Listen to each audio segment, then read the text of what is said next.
Shalom saudara, apa kabar?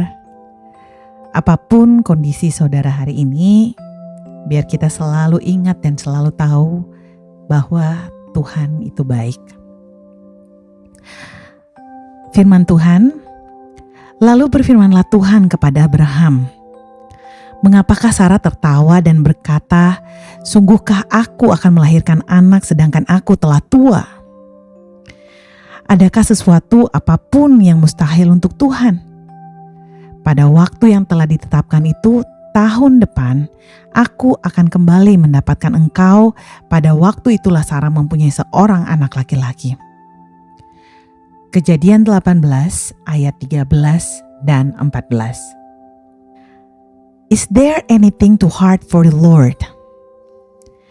Judul Growing Words pagi ini saya ambil dari kisah di Kejadian 18 ayat 14 tentang kisah Abraham yang menjamu dua orang asing yang ternyata adalah malaikat Tuhan.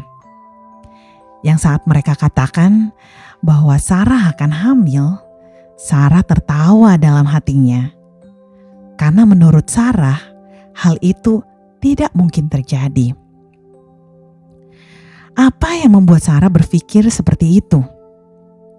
Gampangnya, karena yang Sarah lihat adalah barriers. Dia melihat keterbatasan. Sarah melihat keadaan dia saat itu ada yang menghalangi apa yang dijanjikan oleh Tuhan dengan yakin bahwa dia sudah tua, bahkan mati haid. Suaminya pun lebih tua lagi. Banyak kisah tokoh-tokoh hebat di Alkitab yang saat Tuhan panggil mereka malah bikin excuse bahwa mereka gak bisa karena alasan-alasan yang sesuai kondisi atau keterbatasan mereka. Musa beralasan bahwa dia tidak pandai berkata-kata. Gideon beralasan bahwa dia masih sangat muda. Begitu juga dengan Yeremia. Terkadang kita effortless sekali untuk spotted kekurangan dan keterbatasan kita. Mungkin ya karena kita pikir ini semua tentang kita. Apakah kita mampu? Apakah kita bisa? Bagaimana kondisi kita?